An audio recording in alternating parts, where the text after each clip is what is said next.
آپ دیکھ رہے ہیں کرائم ناؤ نیوز HD۔ خبر شامل کرتے ہیں حافظ آباد سے ہمارے کرائم رپورٹر سید وسیم شاہ کی رپورٹ کے مطابق وزیر اعلیٰ پنجاب مریم نواز کی خصوصی ہدایت پر عوام کو صحت کی معیاری اور بہتر سہولیات کی فراہمی کے لیے DHQ ہسپتال میں ہیلتھ ویک کا آغاز کر دیا گیا۔ ڈپٹی کمشنر عبدالرزاق نے ہیلتھ ویک اور کیمپ کا باقاعدہ افتتاح کیا۔ AMS ڈاکٹر معین الدین، DHO ڈاکٹر فائق علی تارڑ اور دیگر ڈاکٹرز بھی اس موقع پر ان کے ہمراہ تھے۔ ڈپٹی کمشنر کا کہنا تھا کہ وزیر اعلیٰ کی خصوصی ہدایت پر عوام کو معیاری اور مفت طبی سہولیات کی فراہمی کے لیے 3 روزہ ہیلتھ کیمپ کا آغاز کر دیا گیا ہے، جس میں مریضوں کو مختلف اقسام کی بیماریوں کے علاج معالجہ کے مفت سہولیات فراہم کی جائیں گی۔ ان کا کہنا تھا کہ DHQ ہسپتال سمیت دیگر سرکاری ہسپتالوں میں مریضوں کے علاج معالجہ کی سہولیات کو بہتر بنایا گیا ہے اور اس کیمپ کا مقصد بھی عوام کو ایک ہی جگہ میں مختلف بیماریوں کے حوالے سے علاج معالجہ فراہم کرنا ہے۔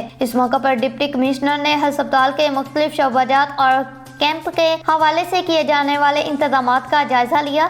ڈپٹی کمشنر نے شوگر کے مریضوں کے لیے انسولین اور دیگر ادویات کی وافر فراہمی کی بھی ہدایت کی۔ انہوں نے AMS ڈاکٹر معین الدین کو ہدایت کی کہ مریضوں کو مفت اور معیاری طبی سہولیات کی فراہمی کو ہر ممکن طریقے سے یقینی بنایا جائے اور بالخصوص شوگر، گردوں اور دیگر عارضہ میں مبتلا مریضوں کے علاج معالجہ کو یقینی بنایا جائے۔